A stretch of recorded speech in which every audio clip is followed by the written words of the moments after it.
WHIO. Can I turn on your radio? Yes, already. It's almost showtime. Who's your favorite talk radio personality? That's Todd. He's weird. Monday through Friday. He's strange. 5 to 7. Sloppy. I mean, he sounds perfect. He's dreamy. What do you say? Let's get it going. It's the Evening Edge with Todd Hollst. Call me now, 937-457-1290. Locally grown, seriously funny on WHIO. Now listen up, y'all. I got a story to tell about a radio show that'll ring your bell. In Dayton, Ohio, I'm bringing the flow on the Evening Edge. WHIO. When you're in your car, coming home from work, and you're feeling like you need a little perk, tune me in and I'll ease your mind. A shot of fun will help you unwind. I've got stories and parodies. A darn good time is guaranteed. I'm rapping with callers from all around. Some sound crazy and some profound. All week long I'm on the air, laying it down with casino flair. You never really know cocaine bear or a giant cheesehead. So if you're in Dayton or far away, the Evening Edge, a tasty entree. And that's my rap and I'm keeping it tight. My name is Todd and I'm dropping the mic. It is the Evening Edge, Monday through Friday, 5 to 7 tonight on the show. Oh my gosh, a full slate. We've got a Florida man story. We've got a Dumb Ways to Die. We got naked news. Here's one we haven't had in a while. A story about a guy doing something because God told him to. Oh, no. God told me to scam you. Yeah. So we'll get to that. Also, I saw a strange story about a woman in the UK who, after a long, long time of enjoying her pet hamster, Hammy passed away. Unlike what I did when our hamster Buddy died when I was a kid, we just buried him in the flower bed. But this woman, she had Hammy taxidermied. But the pose that she had the hamster taxidermied into, a little different. It's on my Facebook page if you want to check it out, but we're going to talk about that there in a little bit. Also, have you ever borrowed something from, it could be a neighbor, but in this instance, it's like a library, and just never returned it? And is it sitting on your shelf now? And are you hoping for some sort of amnesty? I've got a story about a CD that was taken. I thought that might be interesting conversation, but we've got... Start the car. Yeah, we got a couple of In local news, cars crashing into buildings. How's the car? So we have two to report. The first one actually happened maybe Monday or Tuesday earlier this week in Lebanon. It was on Deerfield Road, and thank you to Edgehead Christine for sending it in. It looks like, I don't know if they were trying to install a garage on their own or what, but it's literally like a brick or two away from the front door, and the bricks are all missing. Clearly something happened there, and it looks like the size of the car. The general agreement between several people here at the station is that it was, in fact, a car that hit the front of that building. So that would be number 15. Now, if you've got some other details, let me know. Again, this was Deerfield Road in Lebanon. Happened either Monday or Tuesday. Then this morning around 2:25 a.m., cops and medics responded to the report of a vehicle into a building in Dayton. This was at East Stewart Street and Wayne Avenue. There's pictures of this on my Facebook as well as WHIO.com. It shows the front left side of a house damaged by the vehicle, but I didn't see the picture of the vehicle, so I don't know what kind of vehicle it was. Whether it was a sedan, a van, truck of some sort. But you have to question, I mean, around 2:25 in the morning, where were they coming from, right? You know, maybe they had a couple too many. But there is yellow caution tape around the damage. and it remains under investigation. So there you go. If you are keeping track, that is number 14 and number 15 on our list. And the guesses continue for one more day on my Facebook page. There's still some numbers left. Check it out at Evening Edge Todd. You've got until 7 o'clock. And a lot of people, I think, didn't quite follow the directions. You look at the list, and then you look at the comments that other people have made, and you find out if your number's been, the number you want has been chosen. If it is, then you find another number. If not, you post your comment with your guess and the city that you live in, and then I'll add it to the list. So that's how it works. All right, here's this story. This is from, Maryland Library, Prince George's County Memorial Library. Apparently, someone checked out the Pink Floyd CD, The Wall, from the library back in 1989. And they just found that it was returned. The CD was placed into the library's return box, and it had been gone, 35 years. So long, in fact, that they just took it out of their system. They just deleted it. We're never going to see it again.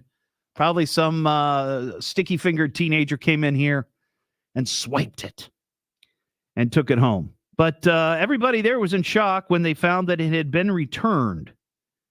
And you'd be curious to know if it's just been sitting on someone's shelf for all those years, or did it get thrown into a box and then into the basement or the attic? What's the story? What's the backstory on this? They don't know who it belongs to. Since they took it out of their system, they don't have any idea who checked it out. And the library said that if the patron was known, they wouldn't be charged anyway, because apparently this library system is now fine-free. And I've not heard that. And I wonder if libraries around here are fine-free. Because every once in a while, I'll see a story in the news that has to do with this very thing. That if somebody has borrowed a book or some sort of material from the library and you've kept it, you can bring it back and they're not going to charge you. But I'm wondering if libraries have just done away with fines. Because I would imagine there are some people out there that right now, you know who you are. As you hear me tell this story, you know that you have something in your house that you borrowed. Maybe it was the library. Maybe it was Blockbuster all those years ago, or Family Video, or maybe your neighbor. And you've still got it. And you've not returned it. What's holding you back? Is it the fear of the fine? Is it the shame that you carry around with you every day, knowing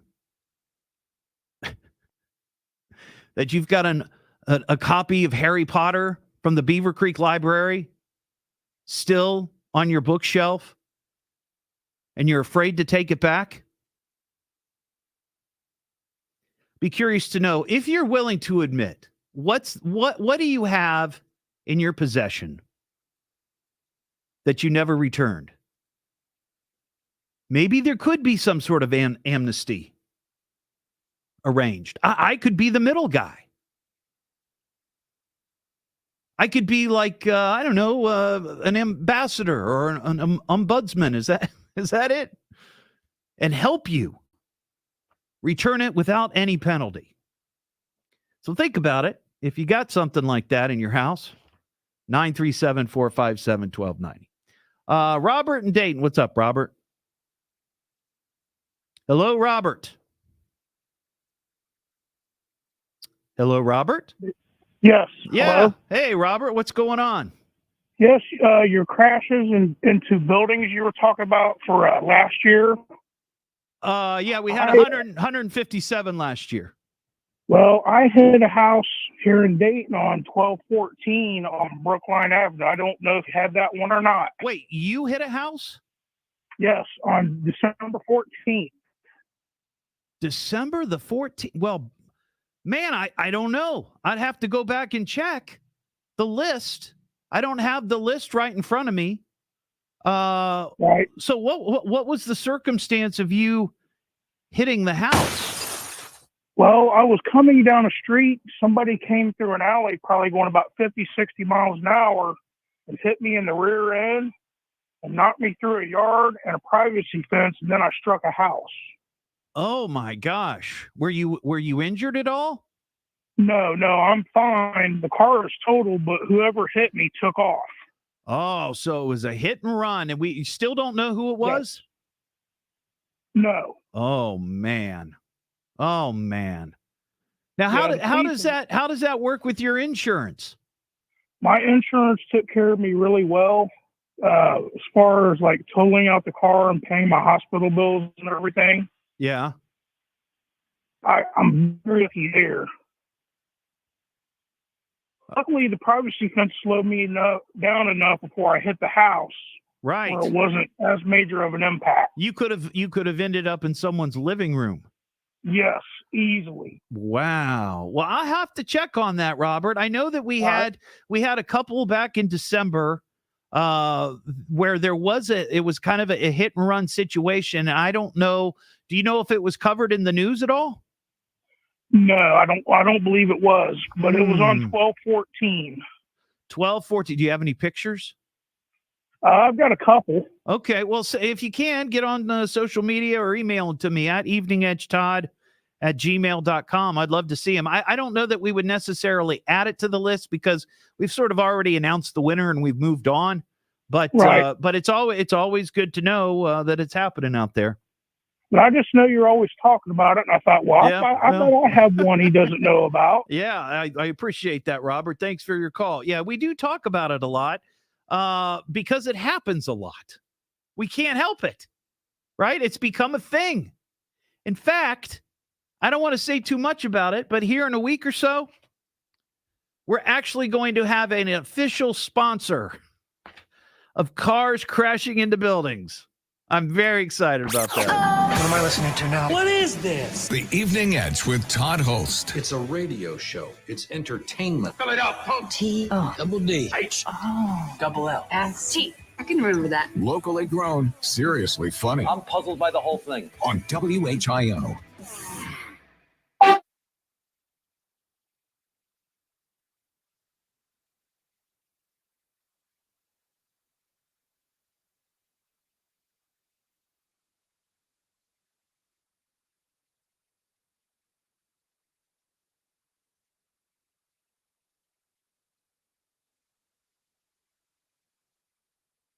All right, everybody. Hope you're doing well. Hey, Heather. Well, that's interesting. They sent you a $150 bill. Holy cow. Man. Gee whiz. You know, the thing is like 6 DVDs. You could probably buy them used somewhere for like $5 each and just take those back. It's like, I'm not paying $150 for DVDs.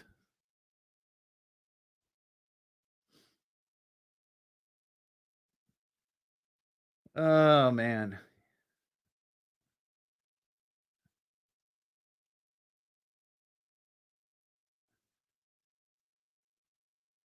Hey, Leslie, how you doing? Yeah, Hammy ran away and became a stripper.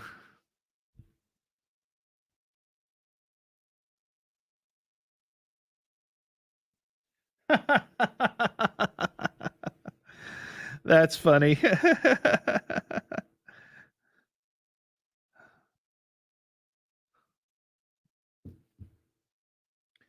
My friend Tim just sent me a message and said, I may or may not still owe for a couple of CDs from Columbia House that I got for a penny. What a scam that was. Holy cow. I think I got rung into that one time.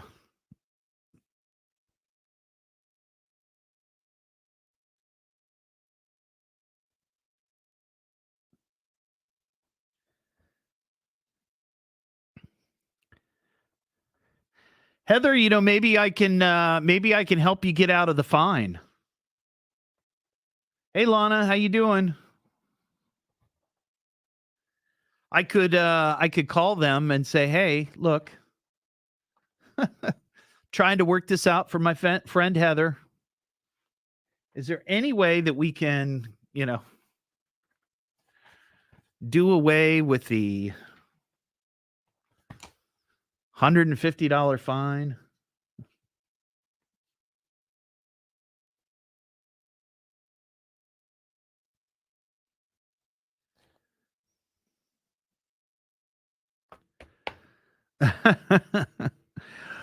Whatever happened to Hammy?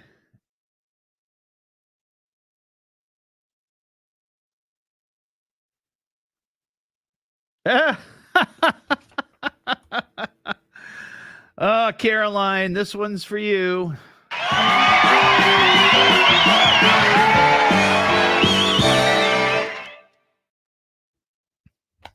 Quality.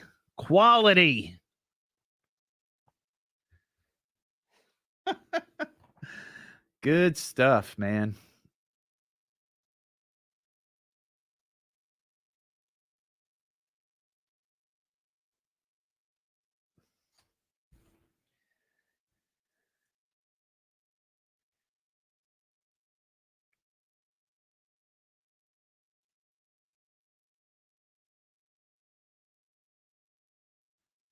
Yeah, that whole thing. I don't know how long or how they were able to stay in business for so long. I mean, I think probably every kid saw the ads in the newspapers and the magazines. I can get all these for a penny.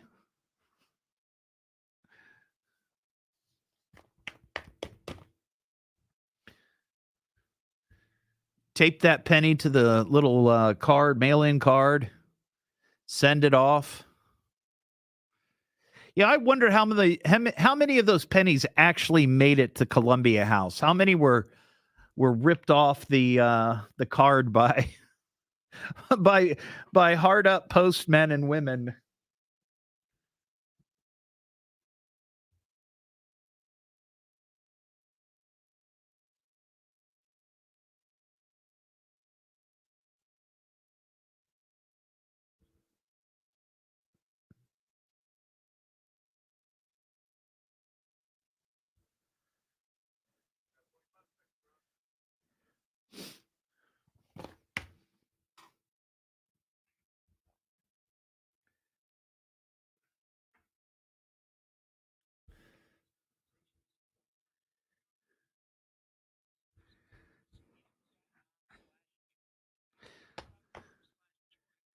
Heather, how long ago was that you borrowed the DVDs?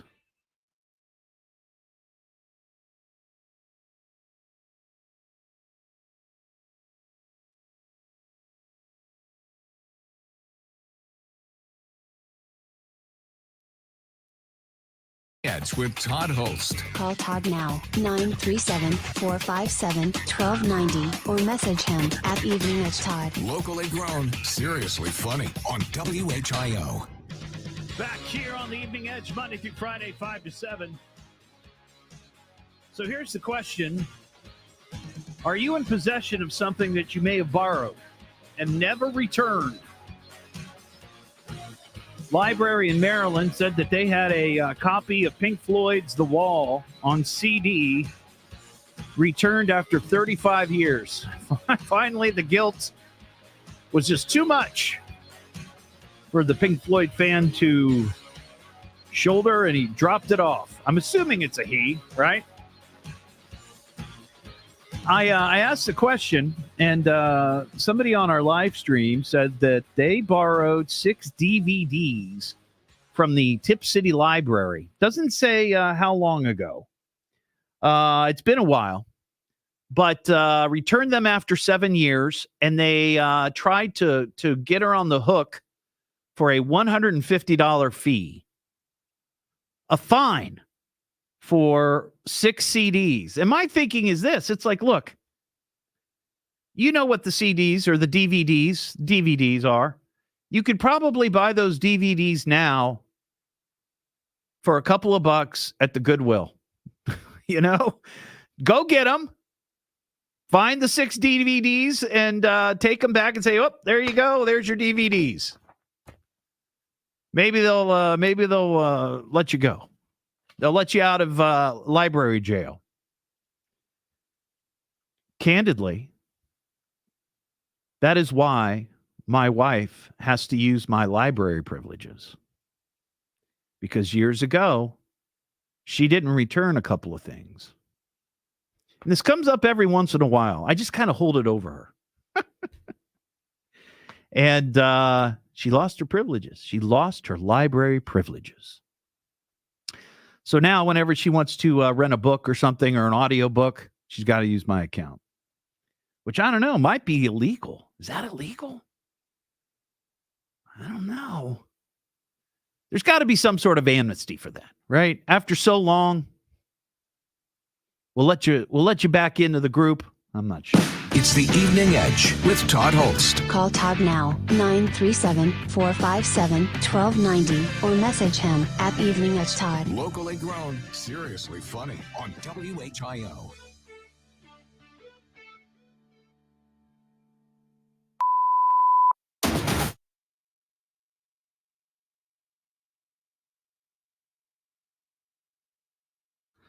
Live team coverage. Woohoo!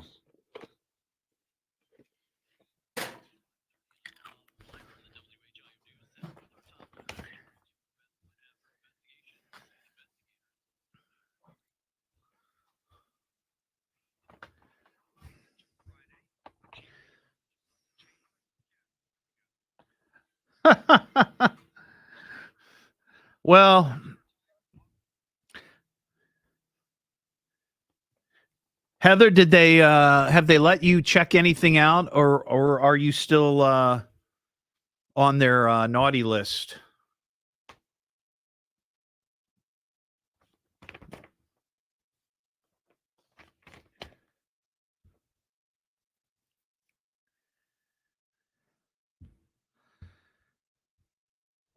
So I'm going to talk about this taxidermied hamster. I'm curious. I mean, how many people really do that with their pet? I'd be curious to know that. I understand. I think, like if you're a hunter and you go out and you bag a buck. I can see that. I could see somebody wanting to do that. Sure. But I don't know. I don't know that I'd want to see. Oh, no, your power's out, Marcia? Do we know about that? Power outage map.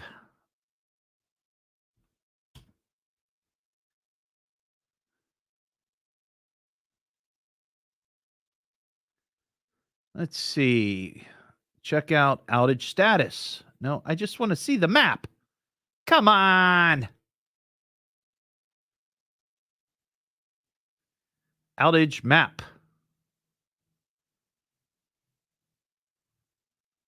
248 customers. Has it been out since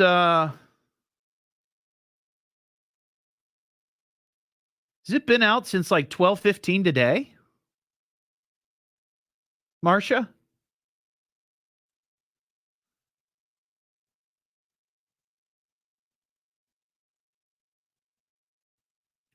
Oh, I see. Well, okay, you say 46. Yeah, that's one area of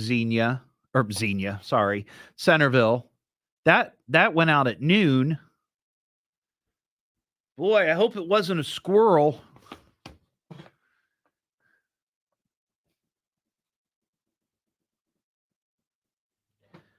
Wonder if they know what caused it.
All right. Sorry about that. I was finding a piece of audio.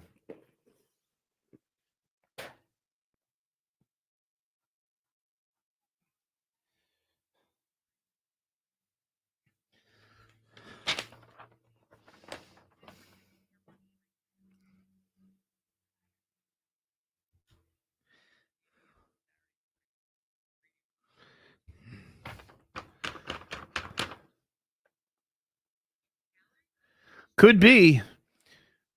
I mean, the weather was nice today. I mean, other than the rain, obviously, but the weather, the temperature, comfortable. You see squirrels being out and about, not paying attention. Zzz.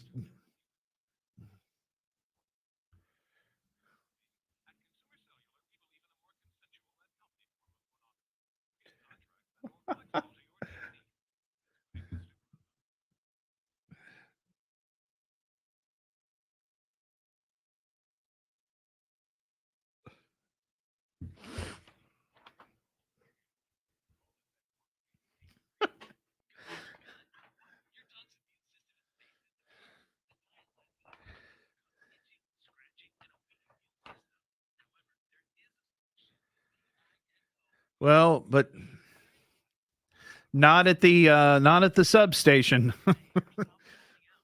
That's where they get in.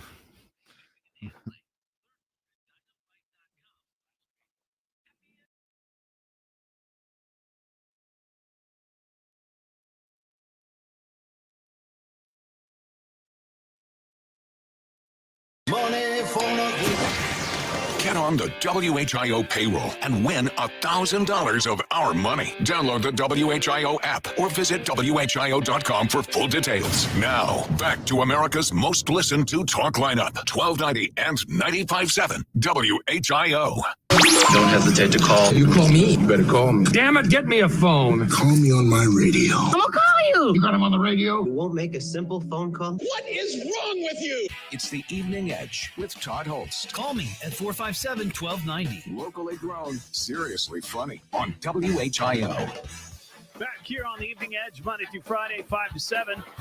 I was just made aware that there is a small power outage in Centerville. And I'm looking at the AES outage map, and there's one little area where there's 46 customers affected. and it's been out since 12:05 this afternoon. And then there's another section, not terribly far from there, where there's 248 customers out. And that happened just a few minutes after the other one. So I'm wondering, I haven't heard about it, haven't heard it in the news, don't know if they've discovered the cause, but the weather, besides the rain today, the weather was, it was comfortable. It was in the 50s, mid 50s. You know what that means?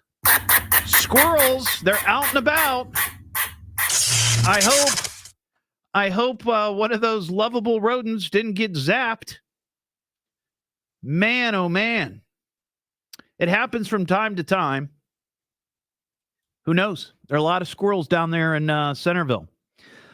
Speaking of lovable rodents, we started talking about this at the beginning of the show, and I'd love to get your take on this. I understand people who are into taxidermy. Folks who might be, let's say, hunters, right? And they go out, they bag a deer, and they want to show it off in their home, right? So they go, they have the deer taxidermy. My grandparents had that. They had a couple of deer heads. They also had a taxidermied bear. And the bear used to be a family pet until the bear got out of control. And then Teddy was his name, was put down, and they had it taxidermied. Now, he was a family pet, right? He wasn't a bear that somebody had gone out and hunted. This woman in the UK, which I mentioned earlier, she had a dwarf hamster. And I've never heard of this particular brand of hamster, but it's a Roborovsky dwarf hamster. His name was Hammy. He died last year. And the 27-year-old woman said that her hamster was very, very popular with her friends. People loved Hammy. They were always asking about Hammy. I would imagine Hammy probably had his own Instagram account. But Hammy died. So she said that Hammy was so iconic, and all her friends knew and loved Hammy and wanted to see him even after he passed. She decided to contact a local taxidermist and had her hamster stuffed.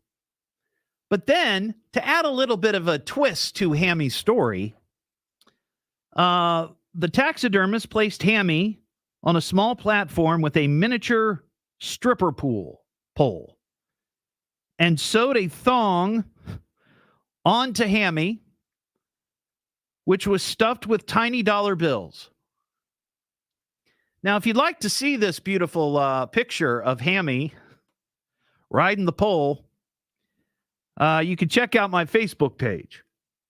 But I'd be curious to know if anybody listening has had their pet who, passed taxidermied. It seems odd to me. I don't know that I would want to be reminded of seeing that. Seeing that every day. Remind me of the loss of my dog. We've got Lily, we've got Luna, and we're not going to have them stuffed. That's odd to me. I would feel, I don't know how I would feel seeing that every day. And I would imagine there's probably somebody out there listening that has done that. And I'm curious if it was something that, and I'm asking sincerely, like after your beloved pet passed, you have it taxidermied. Do you then immediately put it in your house? Or is there a grieving period that you go through? And then maybe a month later, you pull him out of the closet, set him up there on the fire mantle? How does that work? Because I feel like if, as much as we love our dogs, if one of them sadly, died and then we decide to do that, to just immediately bring him back into the living room, it would just be weird. It's be very weird to me. 937-457-1290. Michelle in St. Ferris. Is that right? That's right. St. Ferris or St. Paris? St. Paris, Ohio. All right. Urbana and Piqua. Everybody take a drink. My producer, Donut, put St. Ferris instead of St. Paris. So if you're playing the drinking game, that's the rule. Wrong name, wrong city. You take a chug. All right. So what's going on, Michelle? Well, I just had a little story. You were talking about stuff you borrow that's not yours and you keep it for a long time. Yeah. And my mom took me to the library. I was probably first grade and took out a book, and we just never took it back and kept it for years and years, probably almost 20 years. And then I got married and had a daughter, and my husband had taken her to the library and went to take her books back, and he just gathered up everything he could find with the library's name on it. Oh. And that book went right back about almost 22 years later. And did you get a bill in the mail for keeping the book? I don't know if my mom did because it was in her name, so we don't know about that. somewhere in the back room of a library, there's a bulletin board, much like at a bar, where they bust kids for underage using a fake ID. Don't let this person in. Same with the library. Don't let this person check out any more books. Yeah, mom's on the banned list. They're library scofflaws. That's what they are. Yep. She's banned. That's it. All right, Michelle. Thanks for your call. Have a great one. Julius in Tip City. What's going on, Julius? Yeah, you were talking about the hamster that was stuffed. Yeah. Probably the most famous animal that was ever stuffed was Roy Rogers' horse, Trigger. Right, and I can totally see that because it was iconic, right? I mean, this horse was obviously not as big of a star as Roy Rogers, but pretty close. Yeah, and that's can what see. Reminded me of the story there you were telling. That automatically came to my mind, knowing that. Yeah, because people would want to go see at the Roy Rogers Museum. They'd want to see Trigger. Yeah, completely. I don't know that a lot of people would want to go see Hammy the stripper hamster. And I'd love to know how much it costs to have Hammy stuffed. Probably pretty popular since all the news about it. Maybe so. It's one, there's one price to get your hamster stuffed. But then if you want the hamster in some sort of creative, unusual pose with accessories like a brass pole and a thong and dollar bills, there's an extra charge. Yeah. It'd have to be that way. All right, Julius. Thanks, buddy. Have a great night. 937-457-1290. We got a Florida man story. Florida man shines with every single crime, stupefying and delicious. Some might even think fictitious. Florida man is always ambitious. Well, this is actually two Florida men. They were racing. They were down in Orange County, outside of Orlando. They were out street racing, 1:00 in the morning. Sheriff's office got a call, said, hey, there's a couple of goons out there, and they're racing on the street, putting everybody's life in danger. Responding officer showed up and sat there and watched two cars drive side by side after an intersection light turned green. And they took off. While leaving the roads that they were racing on, one of the cars, a red Chevrolet Camaro, turned south on the turnpike. While another officer watched the car accelerate. Are you ready for this? This is crazy. I'm trying to find my music for this. Oh, here we go. They clocked the Chevrolet Camaro in a 70-mile-per-hour speed zone, going, you ready? 199 miles per hour. 199 miles per hour. Oh, my God. And turns out it wasn't the 21 or the 20-year-old's car. Guess who it belonged to? It belonged to Daddy. No word on whether Dad willingly gave the keys to his kid or not. But I don't know. If I had a car that I knew could travel 200 miles per hour, whether it was one of these souped up Camaros or a Lamborghini or a Porsche or whatever, there is no way in hell I would give my son the keys to the car at 16 or 26. There's just no way.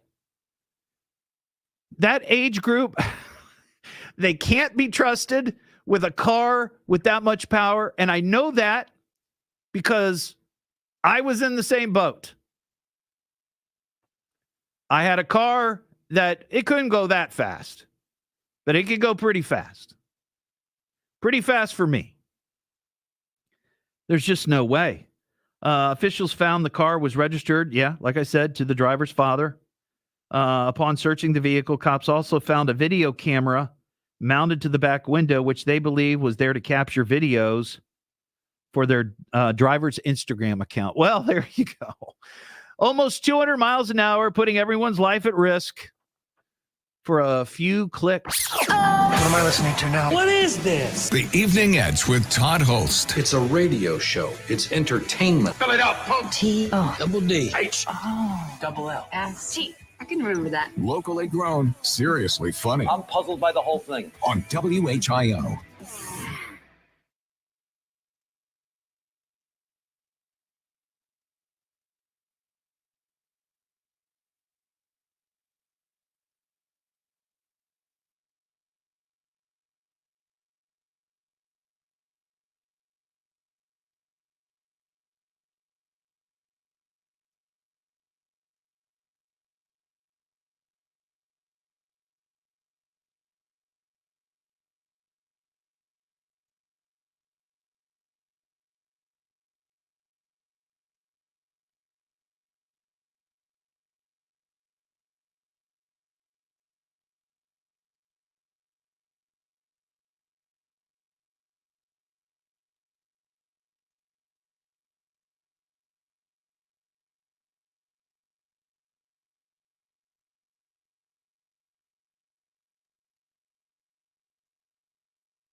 Oh, no. Ryan, when did you do that?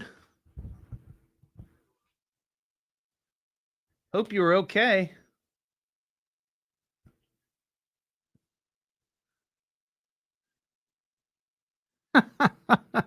Leslie, chug taken.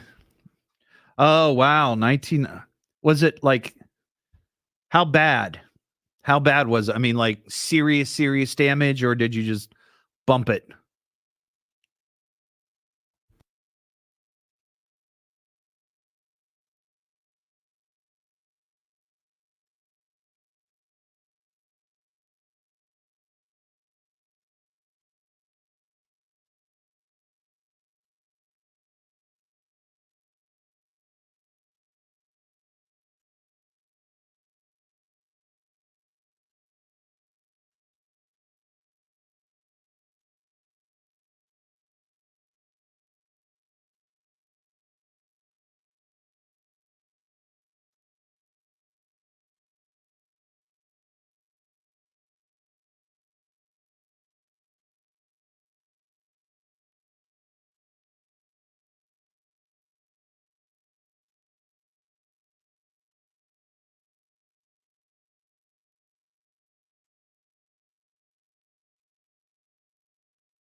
Oh, wow. Ooh, ice storm on North Dixie. Man, oh man, that sucks. You totaled it. Ooh. Luckily, I've only been in one accident. Knock on wood. And it was my fault. Happened on Indian Ripple Road in Beaver Creek. Was it Indian Ripple? No, wasn't Indian Ripple. What road was it?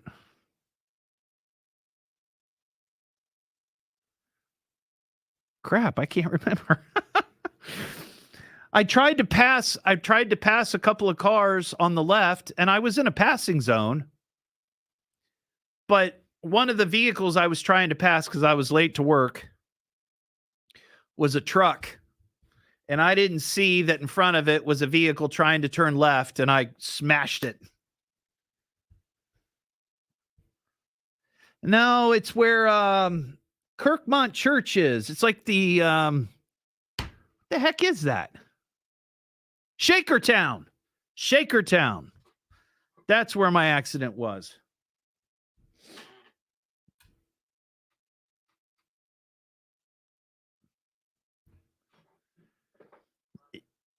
I was trying to pass them, and they were slowing down. I was like, come on, come on. And a car was turning left, and I hit it right in the back quarter panel. But fortunately, I'd hit my brakes before I hit it, so it wasn't as bad as it could have been. In fact, I think it might have been a pickup truck.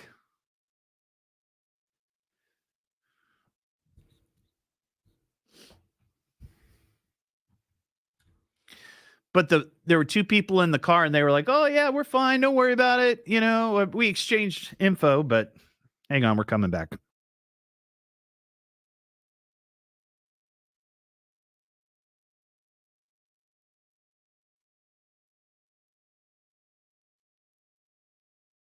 From a psychological standpoint, the radio station represents a link to normalcy. The Evening Edge with Todd Hollst. Call Todd now, 937-457-1290, or message him at Evening Edge Todd. Locally grown, seriously funny on WHIO. That's what I hear, Ron. Run, run, run. Take you, for example, Ron. Excited to meet you too, Ron. Run, run, run, run. Ron, please. Pleasure's all mine. R-O-N, run. That's well said, Ron. R-O-N, run. Yeah, Ron, I understand the situation. Run, run, run, run.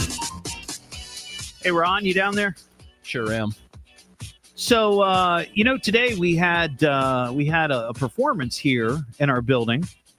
I had to work. Yeah, you were on the air so doing I was up here. Yeah. Yes, but I hear that it was nice. It was lovely, and it's a group called Runaway Jane, and they've got a single coming out on Friday. They were great. It's a trio, all three beautiful, lovely young women, and I missed an opportunity, and I'm kicking myself.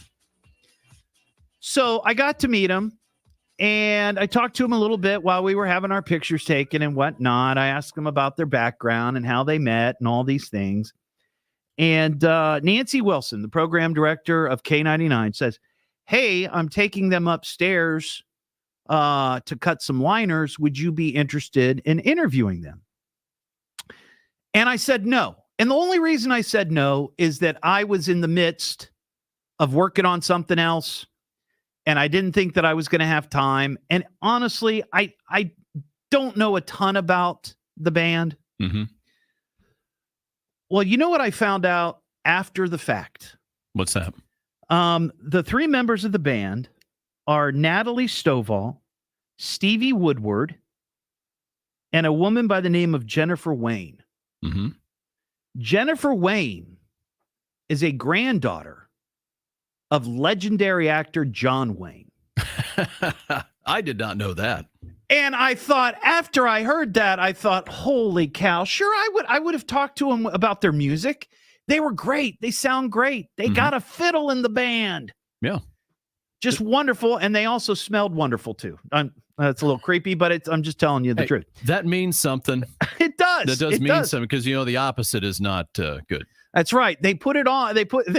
Whoever was wearing the beautiful perfume put it on this morning because they wanted to smell good. So way to go. First impressions. But man, oh man, and it's one of those instances when you get an opportunity like that.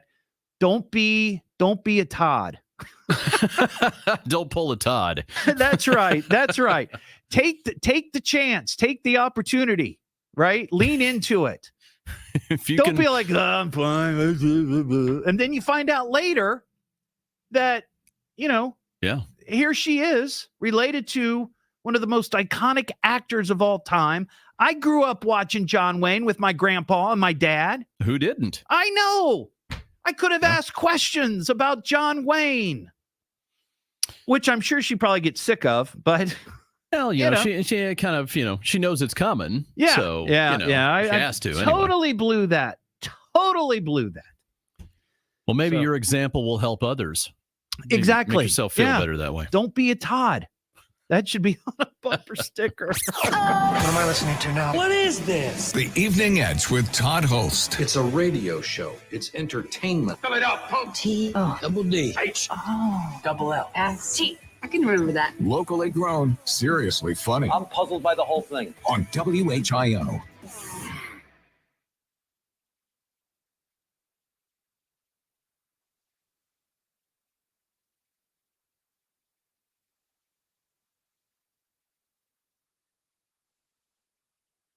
All righty. Caroline, what do you mean? How many voices do I do? Are you talking about like character voices? Is that what you mean?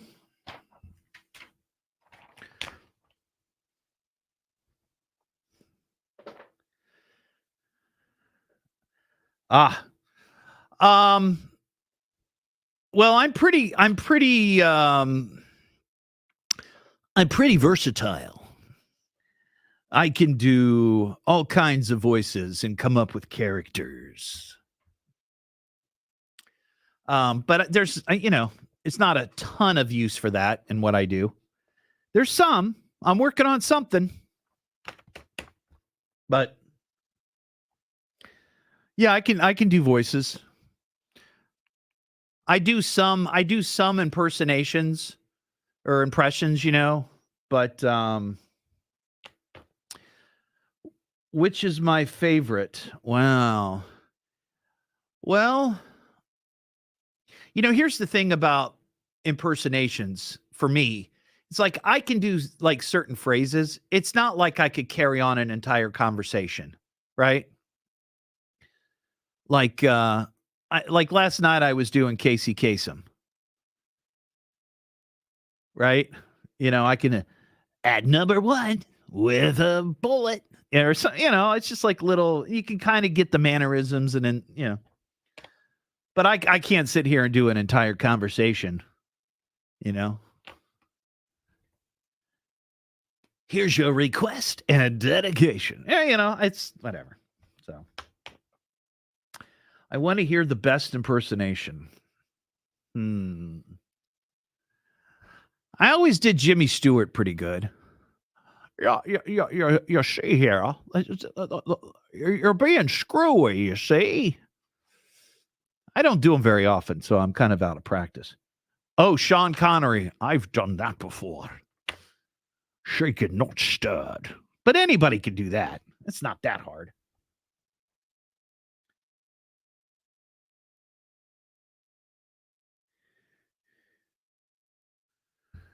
Remember the line from The Rock? Your best. Losers do their best. Winners go home and the prom queen.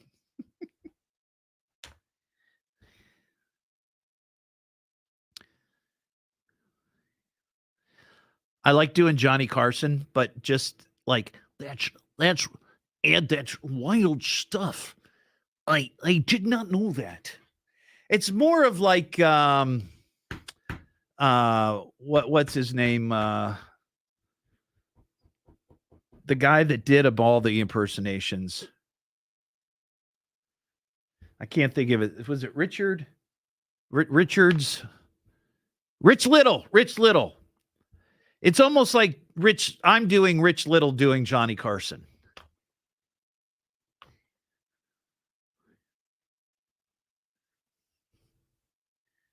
I just like to say, that's wild stuff, Ed. Ed, I did not know that. I don't know. Just a little goofy. Yeah, that's it. Rich Little. I used to do Elvis a lot. So, baby, how you doing, man? It's all right. See, it's different. It's different for radio. Doing an impression on radio is different than doing it on video. Because I think sometimes, even if you're doing the impression of someone, because you don't really look like them, or if you're not doing the mannerisms, it's not the same. But in radio, because you're not closing your eyes, but you're sort of listening and creating the image in your head, you fill in those blanks. So if I was talking like this, baby, and I'm trying to do the King Elvis Presley, in your mind, you're kind of seeing him and you're hearing my voice. If you just saw me like on video doing this, you'd be like, that's all right. I used to do Ronald Reagan. Well, my fellow Americans. But again, that's more of an impression of somebody doing an impression, right?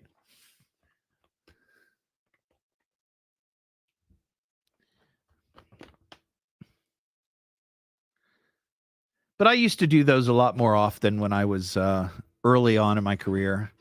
They were a little more popular then. But you know what? Parodies were really popular when I started in the business. And then parodies weren't as popular. They kind of became sort of passé.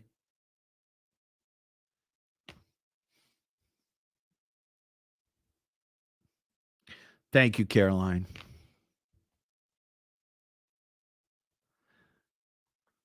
All right, we're getting ready to come back.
WHIO wants to put you on our payroll. It's the all-new WHIO payroll payout. Money for nothing.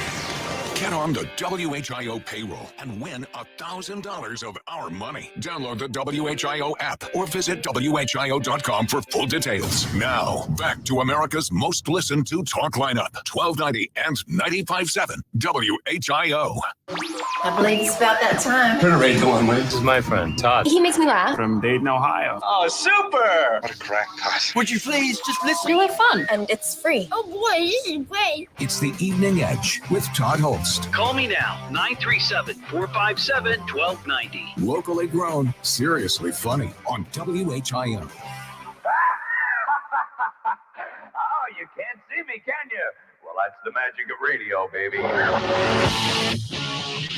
It is the Evening Edge, Monday through Friday, 5 to 7. So here's a question. I stole this from social media. This question, I saw this last night, and I thought, oh, that might be a good topic to talk about. People love films. People have emotional connections to movies that move them, right? It popped up on, I forget what the account was. I follow a page called Fail Big. And just weird stuff on there. But somebody posted the question, what is the saddest movie death of all time? Like all the films that you've seen where somebody bites it in the end. Like what is the film? And a couple of that immediately came to mind. One of my favorite movies, Saving Private Ryan, when Tom Hanks' character at the very end, he's led his crew through D-Day, through Normandy, behind enemy lines, and they're trying to find Private Ryan. And they go through all of this adversity. They lose members of the crew, his troop, his regiment. People die trying to find this Private Ryan. Well, they finally find him. And it's the very end of the film. But they have to defend this bridge against the Germans. And Tom Hanks' character, who led this crew, ends up dying at the very end. And Matt Damon, who plays the part of Private Ryan, lives to be an older man, has his own children and grandchildren. Great movie. Sad, sad death scene. Because that happened. That kind of thing happened. And I thought, well, that's pretty sad. But, he was in a war situation. Not surprising. Right? Not surprising. I don't mean that cold or callous. It's a movie. Not surprising. And then I started thinking, well, what about other movies? One that came to mind that I remember watching as a kid, Brian's Song. That was a big one. When and because it was based on a true story. That's pretty powerful. Brian Piccolo, he dies. That was a tough one. But I still don't know that was the saddest. And then it dawned on me. What about King Kong? Think about this for a second. King Kong is already an outcast, right? He's this giant gorilla. And he's brought to America against his will. But then he falls in love. Falls in love with a beautiful woman. But he knows that it just can't be, right? So in his pain and angst, again, he's an outcast. He climbs that big building in New York, and he's attacked. He's attacked by airplanes. King Kong on top of the Empire State Building, and he dies. And I think that might be the saddest film death. Because here's a character, and that's what he was. He was a character. Here against his will. All he was doing was looking for love and acceptance. And he's attacked. So I posted that last night. Some people agreed. Others had their opinions. Captain Scurvy went to the old standard, the classic Old Yeller. One person asked, "What about the guy in the plane?" I guess who was attacking King Kong. But let's see. One person said, "I'm going to take a different approach to this and say Brandon Lee, though his Crow character wasn't supposed to die. The actor died." Well, I suppose, but it's different. But I get you. Peyton commented, and I thought this was kind of interesting because he dies all the time. He said, Gen X's most popular answer, Optimus Prime. He dies all the time, but I guess it could be sad. April commented, don't tell me you didn't start bawling when Mufasa died in The Lion King. I could tell you I was not bawling when Mufasa died. But it was a great movie. Very emotional, very moving. Kyle wrote Brother from Legends of the Fall. Now, this one I thought was good. Sabrina commented, The Champ, played by John Voight. And I had forgotten about that. It's been a really long time since I've seen that movie. And Rick Schroeder plays the kid who just loses his mind.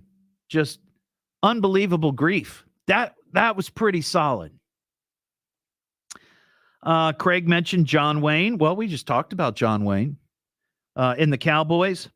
This one I thought was good because I saw this one. I think this is one of my wife's favorite movies.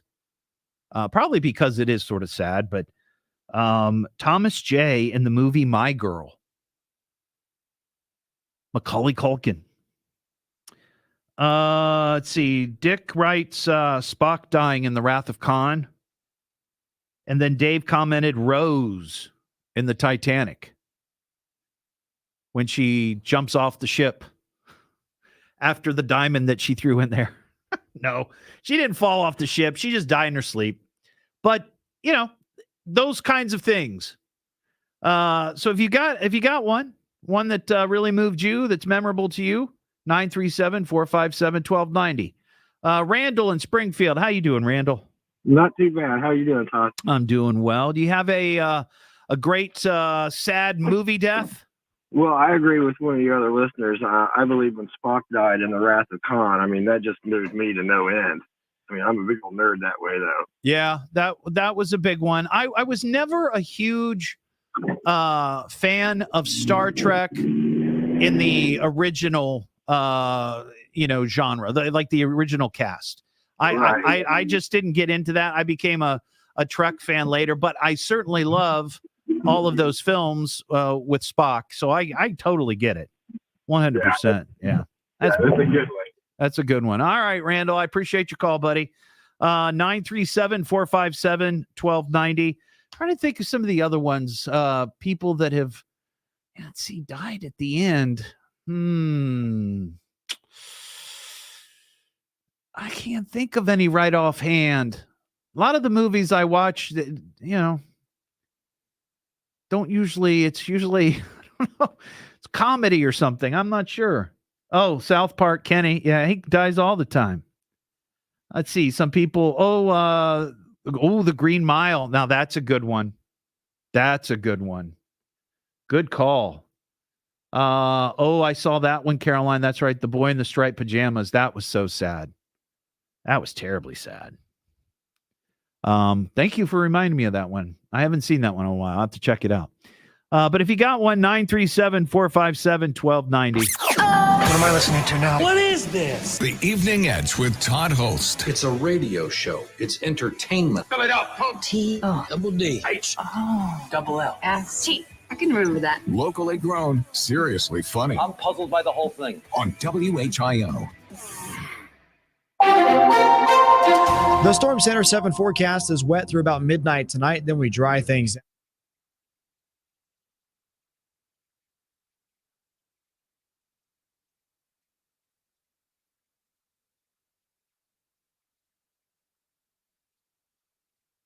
All righty.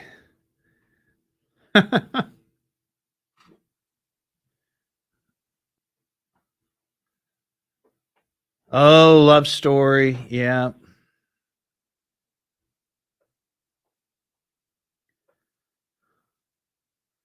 Allie McGraw.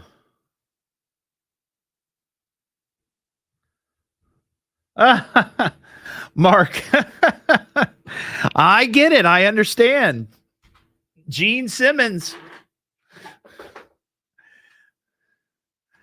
I remember there's a documentary about Elvis, and he tells the story in the documentary about how his mom cried when she went and saw him in the movie Love Me Tender. Yeah, that's Brenda, Marley, and me. It's sad when dogs die. Been a while since I've seen it. I only watched it the one time, and I felt like I couldn't watch it anymore. Watch it again. Was A Dog's Life. Is that the one where the dog keeps coming back but dies or something? I think that's right. Alexandria sent me a message and said fried green tomatoes. That's a good one. Yeah.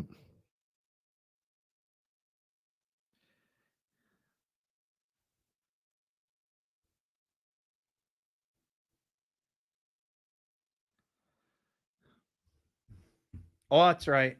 Is that it? All dogs go to hell. I thought it was. Oh, it was the one.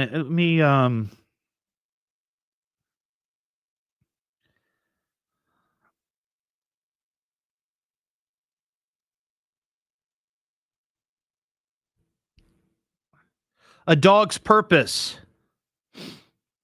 A dog explores the meaning of his reincarnated lives through his human owners as he discovers loyalty and love, as well as pain and disappointment. Well, that right there, that that summary makes me a little teary-eyed. Holy cow. Oh, Gene, that's a great one. Dobie.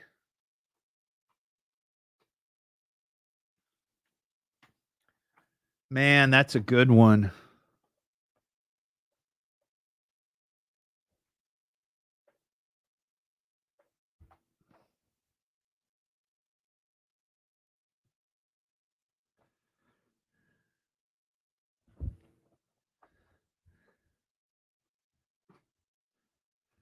Land Before Time. I remember that show, or I don't remember who dies in that. I don't remember. Forgive me. Been a long time. It all runs together.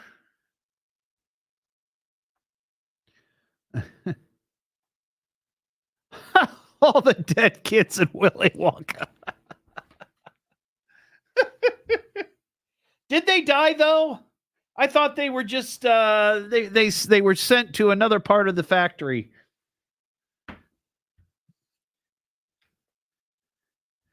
They were all turned into nougat.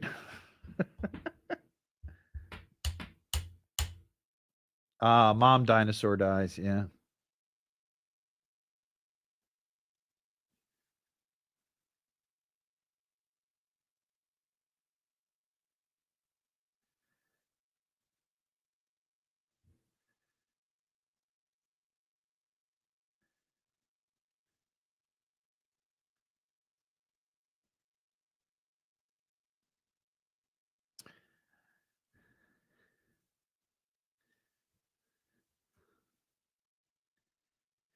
Hey, Mark, you just got a shout out. Did you hear that? Mark Middlecoff, your show just got promoted during the WHIO What's Happening with Chris Hartley. Just heard it in my headphones.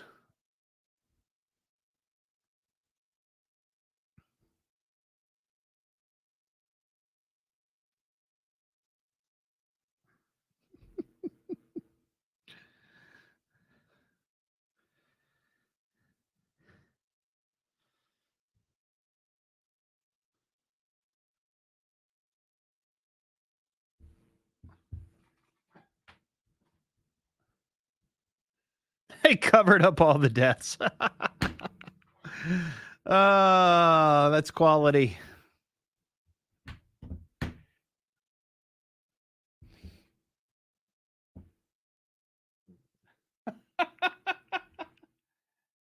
Oh yeah, Heather, that's a sad one.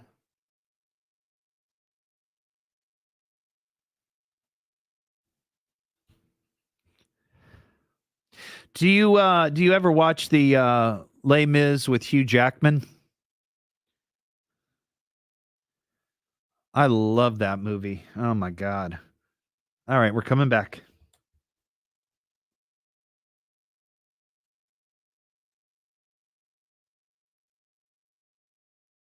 Listeners, back to the show. The Evening Edge with Todd Hollst. Call Todd now, 937-457-1290, or message him at Evening Edge Todd. Locally grown, seriously funny on WHIO.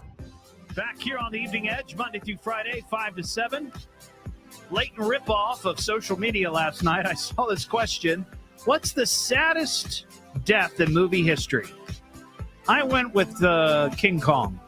That's pretty sad. So we're asking you, what do you think is the saddest death? A lot of people commenting on social media, on the live stream. One that stuck out, Dobby and Harry Potter. Oh, man, that one was tough. That was tough. Todd in San Francisco. Hey, Todd, it's Todd. Are you really in San Francisco listening to the show? Yes, Heather turned me on to you guys, and I always listen. Oh, well, I'm glad. I'm glad. Check out the Todd Lodge on Facebook. It's a lodge specifically for Todds. Absolutely. All the way back to our first famous Todd, Mary Lincoln Todd. There you go. There you go. So what movie death do you got for us? It's an obscure one. Don't know if you've seen it, but it's called Dirty Mary, Crazy Larry. I've never heard of that. 1974 with Peter Fonda and Susan George. Okay. An amazing movie. So give me a brief summary. Well, they're committing crimes across the country like Bonnie and Clyde, doing all they can do. And then the end, just when you think they're about to make it, I won't say anything. Yeah. I think we figured it out. Yeah. Well, I'll have to check that out. I bet it's somewhere like on Netflix or Amazon Prime or something. Absolutely. It's worth the time. And I also want to tell you, just this morning, we had a car go through a building in San Francisco. It's spreading. It's spreading like wildfire. All right. Can of worms. We opened it up. Yeah. I appreciate you calling. I appreciate you listening out there in San Francisco. Have a good one. Okay, buddy? Thanks, Todd. Great job. Oh, thank you so much. I'm going to give him a little casino. There you go. All right. Paul in Indianapolis. How you doing, Paul? Hello, Paul. Yeah, I'm still here. Yep, you're up, buddy. This is Todd. You're on the air. Oh, okay. I said that pretty much the saddest that I'd watched is when the Meg Ryan's character, the doctor, died in City of Angels after Nick Cage had given up his rights as an angel. Yeah, I remember that one. That's a great movie. I enjoy that. You know who one of my favorite actors is in that movie? Dennis Franz. Remember Dennis Franz? He's one of the characters in the hospital. He was in NYPD Blue. Oh yeah. I call him Franz. Okay. Oh, I got you. Yeah. Yeah, because I'm a retired Army medic and mechanic, and I've been on all 7 continents and lived in 22 states. And if you're gonna talk NYPD Blue, you need to take the women for coffee and bust their chops. That's right. That's right. All right, Paul. Well, thanks for listening there in Indy. Have a safe night out there on the roads. Rich in Springfield. What's up, Rich? Hey. Hey. I've been to San Francisco, Indianapolis. So does that count? I guess, yeah. I've been to Indy. I've never been to San Francisco. I've never been to Northern California. The movie I had in mind was Tombstone. And I'm thinking of the death of Doc Holliday, because throughout the movie, you get to see both, Val Kilmer and Kurt Russell have this friendship. And Doc Holliday's not going to make it through the end. Yeah. And it's just slowly but surely his disease kills him off. And now there's a question. The goodbye they have there in the room is pretty sad. Now there's a question. If you know the character's going to die at the end, Do you feel different about it if it's a surprise than if it's a surprise? Like, I didn't expect Tom Hanks' character in Saving Private Ryan to die. I didn't see that coming. But then he did, and I was like, wow, that was brutal. I think for me it was sad because the two of them, Wyatt Earp and Doc Holliday, have such a close friend relationship, and eventually that relationship's going to come to an end. Yeah, I got you. That made it sad. All right, man. I appreciate your call, Rich. Have a good one. That line's open, 937-457-1290. We'll take more of your calls coming up. Also, I got to get to this one. It's been a while since we've done this feature, so we'll probably do this coming right out of the news, and then we'll get back to the calls.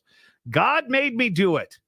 There is a pastor in Denver claiming that God made him scam his parishioners. What am I listening to now? What is this? The Evening Edge with Todd Hollst. It's a radio show. It's entertainment. Fill it up. Double D. H. Double L. S-T. I can remember that. Locally grown, seriously funny. I'm puzzled by the whole thing. On WHIO.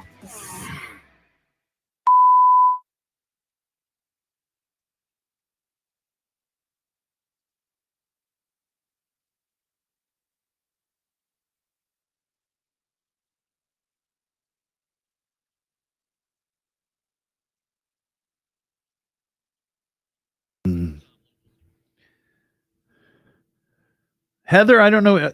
I thought you were. Oh, that Todd, not me, Todd. Never mind. I got it now.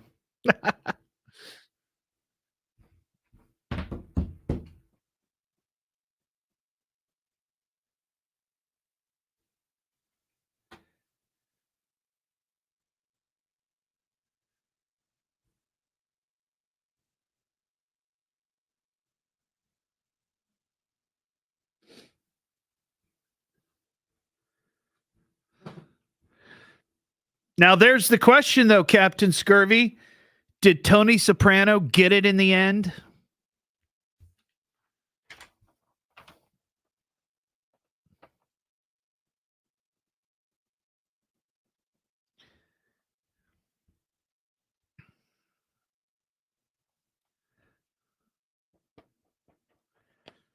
I'm sure he did.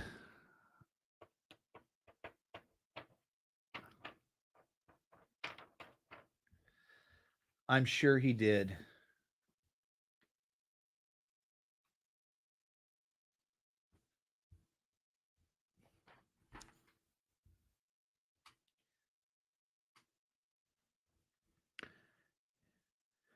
That's right. He didn't get to finish his onion rings.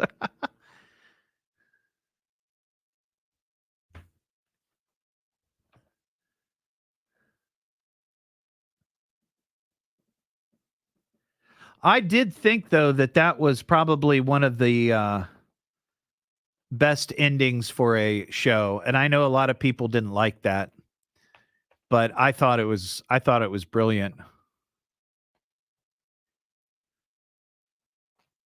I kind of like the idea of either kind of wondering whether he was killed, or or was it a case of as much of a evil man as he was, people loved him, and it's like, oh.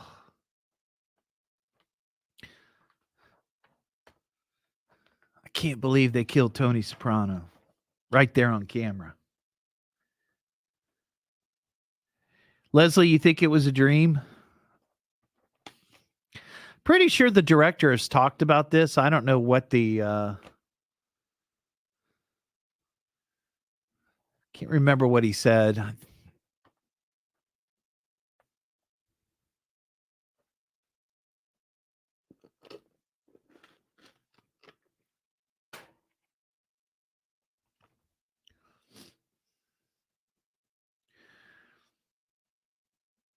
Well, he didn't, and Renee, he didn't die in Dallas when he was shot. He survived. In fact, JR appeared in the reboot a number of years ago until Larry Hagman passed away.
Well, that's a good point. Maybe there should be a repeating, or, like a character, like a James Bond type of character, where this might be kind of interesting. It's a little bit like the Kenny thing in South Park, but, not animated. And, he dies or she dies at the end of every film, but then, comes back. Same character, different scenario.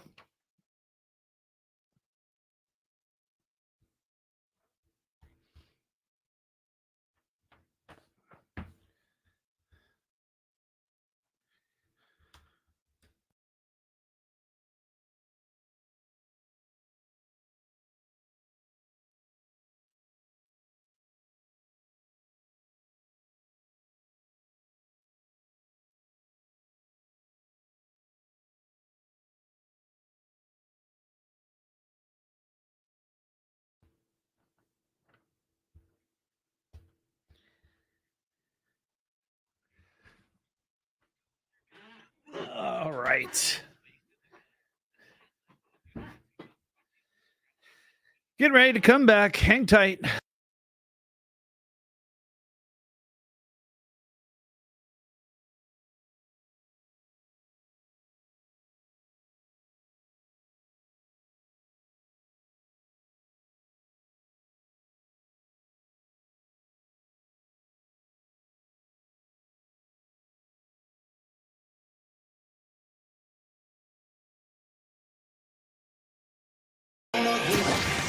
Get on the WHIO payroll and win $1,000 of our money. Download the WHIO app or visit WHIO.com for full details. Now, back to America's most listened to talk lineup, 1290 and 95.7 WHIO. Don't give me that politics, Jazz. It's not my racket. People are tired of hearing nothing but doom and despair on the radio. Everyone just relax, all right? The problems of the world are not in my department. Now, who would like a cookie? It's the Evening Edge with Todd Hollst. Call me at 457-1290. Locally grown, seriously funny on WHIO. Back here on the Evening Edge, Monday through Friday, 5 to 7. What's the saddest death in a movie that you've ever seen? That's what we're talking about. A lot of good suggestions on social media or on our live stream. Somebody mentioned Tony Soprano, Mel Gibson in Braveheart. Let's see, what else? All the kids in Willy Wonka and the Chocolate Factory. Did they die? I don't know. Did they? We're going to get back to your calls in 1 second, I promise, but I got to get to this one. I thought I heard voices. God told me to do this. That's crazy, story. Right? A big booming voice from the sky. It was God. God told me since I was his #1 fan. God told me to. That's crazy, dude. Like straight up what? God works in mysterious ways. I'm always amused when I see stories like that. It's like, well, what did God tell these people to do? We've had people say that God told them to start doing an OnlyFans page. We've had folks say that God told them to, kill somebody in their family, all kinds of crazy nuts. This one, though, I really enjoy. This one is a Colorado pastor. He's a Denver-based pastor, and he and his wife are facing civil fraud charges after authorities say they scammed $1.3 million out of his followers through an alleged cryptocurrency scheme. He claims that God told him to undergo the venture. The complaint says that the couple pitched the cryptocurrency to over 300 investors using prayers and quotes from the Bible, successfully raising $3.2 million. But the regulators call the crypto worthless and accuse the couple of using the funds, for lavish purposes, including jewelries, vehicles, and vacations and home improvements, which they've admitted. And here's the best part. Here's his claim. He claims that God urged him to go through with the cryptocurrency project and believes his faith will resolve the situation. He says, either I misheard God or God is still not done with this project. So he's blaming God for scheming and scamming his followers out of $3.2 million. Wow. Interesting. All right. Back to famous movie deaths or saddest movie deaths. Hey, Scott in Springfield. What's up, man? Hello. How are you? I'm doing well. Good. Hey, I have one for you. The book is better than the movie. Okay. It's unfortunate that most kids don't read books anymore, but Where the Red Fern Grows. Been a long time since I read that. I think I read that in middle school or junior high or something. Remind me. Help me out. Remind me. A young kid that works his tail off to buy 2 coon dogs. The one coon dog gets killed, and then the other one dies of mourning over his brother or her brother. Oh, okay. Yeah, great movie. Absolutely great movie. Much better book. Every kid ought to read it. Yeah. And maybe it might inspire them to work a little harder in Maybe life, so. To get what they want. That's right. All right, Scott. I appreciate it. Thank you, buddy. Linda in Springfield. What's going on, Linda? Hey, nice to talk to you. I can't believe no one said pay it forward. Pay it forward. Oh, pay it forward. With Nicholson? I don't know. Who am I thinking of? Or what? I don't know, but oh my God, the saddest freaking ending ever to a movie. So sad. Remind me of it. It's the kid that has to do a project at school, and he decides to pay it forward. So he does good things for people at random, and he just tells them, hey, you just do this for someone else. And then in the very end of the movie, he gets killed by some bully at his school. It's awful. Oh, was that the one with who was the kid that saw he was in I See Dead People? It was that kid, right? Yeah, I think so. I think it was the same actor. Was Kevin Spacey in it? Said that was the saddest ending. Yeah. The saddest best ever movie. Haley Joel Osment. Is that his name? That's the actor. Yeah. Okay. But very sad. Yeah, I do remember that one. And he was like the greatest kid. Yeah. I remember that one. That one. Great movie. Plus, I just wanted to tell you, I live in Springfield, but I know Mark, the KISS guy that does the cover band for KISS. Yes, Mark Middlecoff. He's actually on the live stream right now. Oh, I love him. I went to high school with him and I worked with him. He's awesome. Mark is getting a shout out right here on the show. Yep, he's getting a shout out. That's awesome. Sure. All right, Linda. Funny. Thank you so much. Have a good one. Appreciate you calling. Too. Let's see. Bye-bye. Rod and Sydney, what's going on, Ron? Hey, how about Blood Diamond? Leonardo DiCaprio. I saw that. I don't remember. Remind me. He got the black guy up to the mountain, and he was going to testify. Right. He was talking to his girlfriend. They had to wait on an airplane, and he was talking to his girlfriend while he was dying, where he was talking to her on the phone. I remember that. Yeah, that's been a long time since I've seen that film, but I remember that. That's a good one. That's a good one. All right. Thanks, Ron. I appreciate your call. Let's see. Jack in Miamisburg. Hey, Jack. Hey, how are you doing?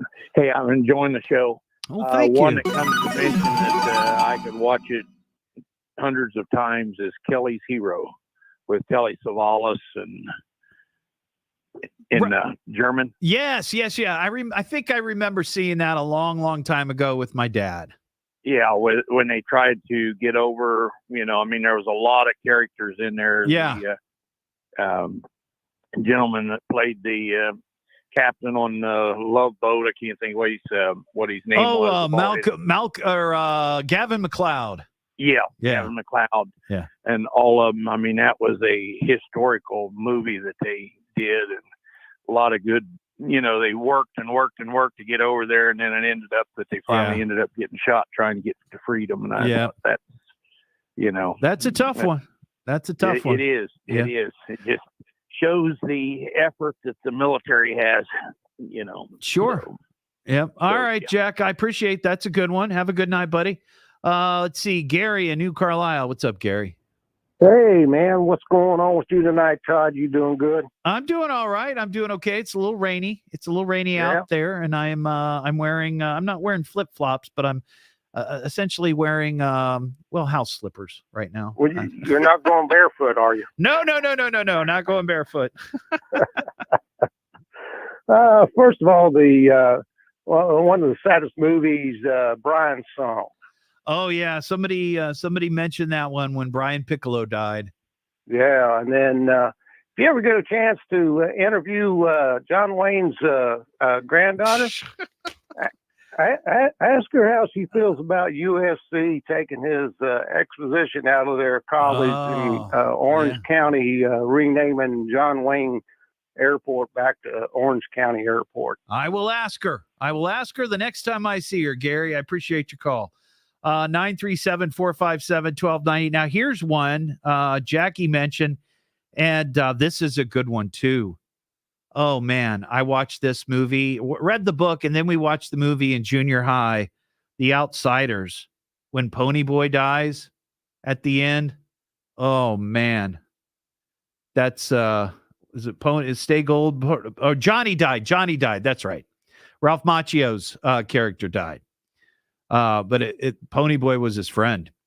Yeah, that was a good one. Mac in Bell Fountain. What's up, Mac? Yeah, the saddest movie I ever saw was Old Yeller. Yep, somebody mentioned that one too. Every kid that ever had a dog, that is the truth. That is the truth. Thank you. Appreciate it. Let's see. Rod in Moraine. What's up, Rod? It's another movie about a dog. Yeah. Marley and Me. Oh, Marley. Yeah, I don't know that I've seen that. Have I seen that one? Well, I guarantee if you watch it, you will cry tonight. Okay. That's who's in that one? Who's in with I can't think of his name. Actor with the crooked nose. I don't remember. The movie that I remember that is kind of sad to me, we talked about it during one of the breaks on the live stream, was A Dog's Purpose. Yes. Where the dog has, is reincarnated, and he comes back each time, different owner, different set of circumstances. And that whole idea just makes me weepy. I don't know why. It just does. It makes you think. Yeah, it does. It does. 100%. Thank you, Rod. Appreciate that. Amy and Clayton. What's up, Amy? Hey, Todd. Hey. Talking about movie deaths. Yeah. The one we can think of is Marley and Me. Oh, the dog in Marley and Me. Now, the guy before you actually mentioned that one. Do you remember the actor? He couldn't remember the actor, and I don't know if I've seen that one or not. I can't remember. Owen Wilson. Jennifer Aniston. I thought Jennifer Aniston was in that, but then I was thinking, I thought it was some other movie. Okay. All right. Well, I'll have to check that out. I don't know that I've ever seen that one. I think my wife has. It's a very good movie. Yeah, I'll check it out. All right. Thanks. Take care. Have a good one. Andrew in Dayton. What's up, Andrew? Hey, all right. So it's a gruesome one, so I won't go into great detail about it. Okay. If anybody else has seen it, they'll know what I'm talking about. My sister sent me a text message with a link to the movie Bone Tomahawk. Do you have any idea what that is? Bone Tomahawk? Yeah. I've not. No. So it's the significant other to Goldie Hawn. I forgot his name. You know what I'm talking about? Oh, Kurt Russell. Yeah, Kurt Russell. So Kurt Russell is like a Western cowboy guy, and he's going to find basically townspeople that were kidnapped by these savages that they think they're kind of Indians, but they're not. Okay. And there's a murder of one of his the guys that go out, with him to find these townspeople. Yeah. And it's on YouTube. It's not like it came out sometime during the COVID era, so it didn't get a lot of attention. Right. But it's gruesome, and it's pretty rough. But the bad part about it is like the connection that he's got, because he watches the guy die. I gotcha. And that's what it's startling, but in like a kind of an emotional way or whatever. So there's my pick for it. Check it out. It's Bone Tomahawk. Bone Tomahawk. If you Google it. It's really the main scene that would always come up. Okay. All right. I'll All check right. it out. Have a Thanks, night. Love Andrew. the show. I appreciate. Oh, thank you so much. There you go. We'll take a couple of more calls. What am I listening to now? What is this? The Evening Edge with Todd Hollst. It's a radio show. It's entertainment. Fill it up, folks. Double D. H. Double L. S-T. I can remember that. Locally grown, seriously funny. I'm puzzled by the whole thing. On WHIO. The Storm Center 7 forecast remains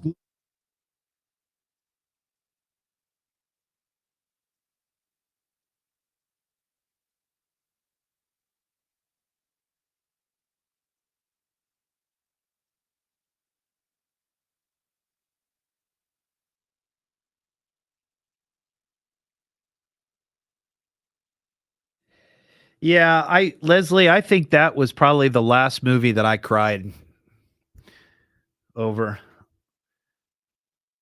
Watching that, holy cow. And it, what it is too, is it's not that the dog, dies and is reincarnated and dies and it's that I love the idea of sort of knowing what the dog is thinking, right? That just kills me. And there's a scene where he is one of the dogs is with the actor, I can't remember the actor's name. Oh crap. Let me think about it for a second.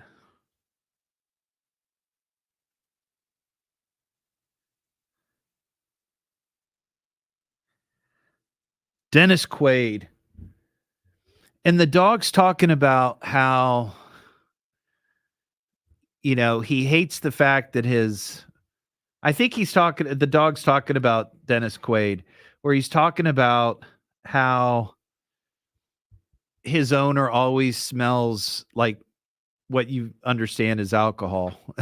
Just like, I wonder sometimes, like, if I'm having some cocktails at home and Lily or Luna hop up on my lap and catch a whiff of of the White Claw, if they're in their minds like, God, Dad's drinking that crap again.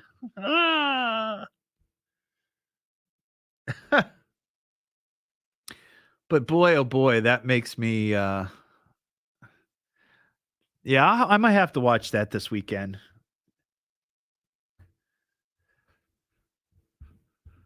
I usually try to avoid movies like that. Yep, Steve, somebody mentioned The Green Mile.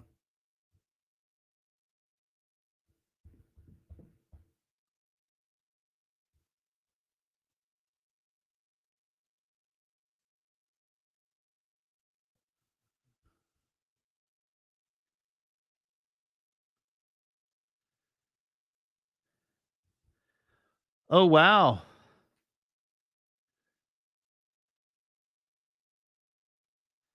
Wow, Melody, that's crazy. I didn't know that.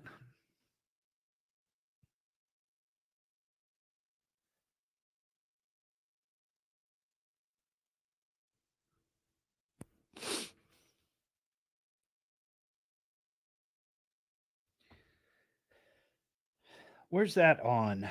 Let's see. It's on Netflix. Dog's Purpose is on Netflix. I'll have to check it out. We got rid of Amazon Prime after Christmas was over.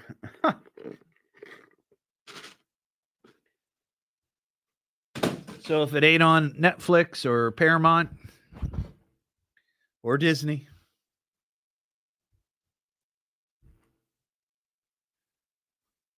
Never Ending Story Horse.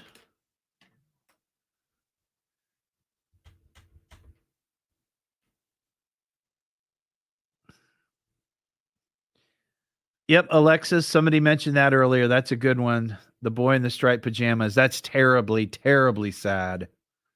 That's a gut check.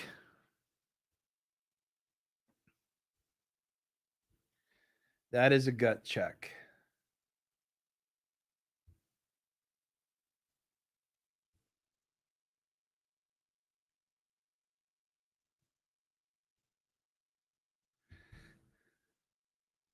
Oh.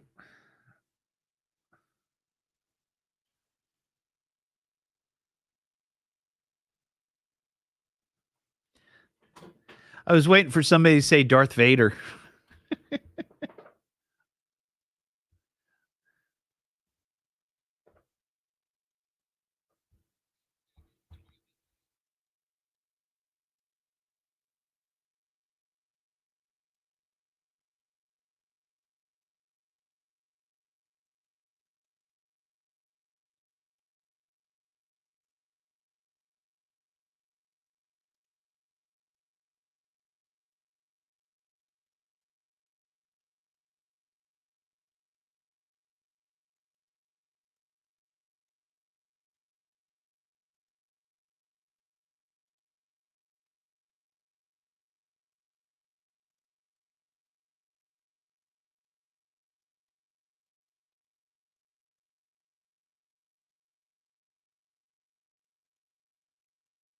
What's up with you? So who do you got for us? Hachi with Richard Gere. Which one? It's called Hachi. Hachi. I'll have You to and check. your wife need to watch it. It's about a dog that stays at a train station waiting on Richard Gere to come home for years. Richard Gere had a heart attack at work. I remember hearing about that in the news. I'll have to check it out. You have to watch that, Todd. I will watch it, Linda. Thank you. I appreciate it. Chris in Tip City. What's up, Chris? Go, Chris. You're up. Okay. Mark in Kettering. What's up, man? Hey. Hey. So it is Tony Stark / Iron Man in Endgame. I was wondering when we were going to get to the Avengers era. Well, I kept dialing, and so as soon as I finally got in, there's your answer. I appreciate it. Thanks, Mark. I got you. Jeff and Dayton, you got the last call, buddy. All right, brother. Thank you. I'd say even though this character came back to life, E.T. when E.T. died. Oh, E.T. Yeah, that's a good one. That's a real good one. Hey, Todd, thanks a lot for actually being a talk show that talks to the people. I appreciate it. Well, I appreciate you listening, Jeff. Thank you so much. Have a great evening, and call back anytime. Well, there you go. There's the show. Thanks for listening tonight. We got a lot of people calling. Maybe we'll continue this tomorrow during the 5 o'clock hour. Those folks didn't get an opportunity. Why not? It's a Friday night, right? Tomorrow night. You can get the podcast of this show at eveningedgetodd.com or wherever you find your favorite podcasts. There it is. You can follow me on social media at Evening Edge Todd, Facebook, Instagram, and TikTok. And don't forget, you can always watch the live stream on Facebook, YouTube, and Stitch. Have a great Thursday night. That's it. I'm pulling the plug. You know what? I'm done. Well, is that it? Is that all? Oh, that was fun. Show's over, ladies. Not bad, huh? Well, you get an A for effort. Good night, sweet prince. Peace out, Leah. See you tomorrow, same time, same place. Good night, everybody.